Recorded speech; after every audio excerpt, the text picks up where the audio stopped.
We're hearing things that are not even thinkable. I've never even heard of this before last week. It was like, it started about a week ago where I heard they want to close up all police forces.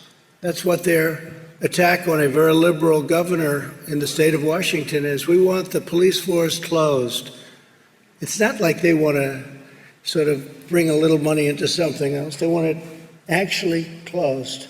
And I'm thinking, what happens late at night when you make that call to 911 and there's nobody there?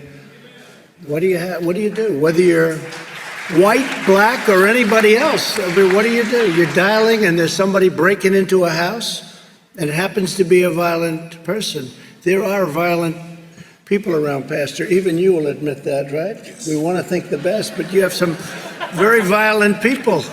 And when they're breaking into your house at 12 o'clock in the evening and you're sitting there and you don't have a police force, they're actually talking about not having a police force. Well, that's not happening with us. We're going to have stronger police forces because that's what you need. In Minneapolis, they went through 3 nights of hell. And then I was insistent on having the National Guard go in and do their work. It was like a miracle. Everything stopped.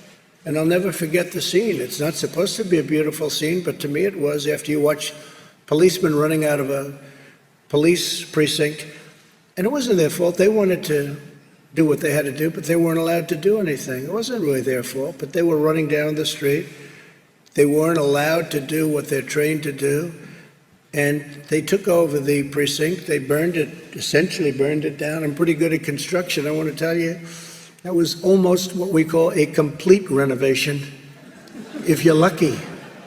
And it was a very sad thing. I don't think I've ever seen anything like that. But we are very proud of the fact that I called, I said, I'm sorry, we have to have them go in. And they went in, and it was like a knife cutting butter right through, boom. I'll never forget, you saw the scene on that road, wherever it may be, in the city, Minneapolis, they were lined up, boom, they just walked straight. And yes, there was some tear gas and probably some other things, and the crowd dispersed and they went through. By the end of that evening, and it was a short evening, everything was fine and you didn't hear too much about that location having problems anymore. They went to other locations and the same thing would happen. As an example, Seattle would be so easy to solve. We will make America great again.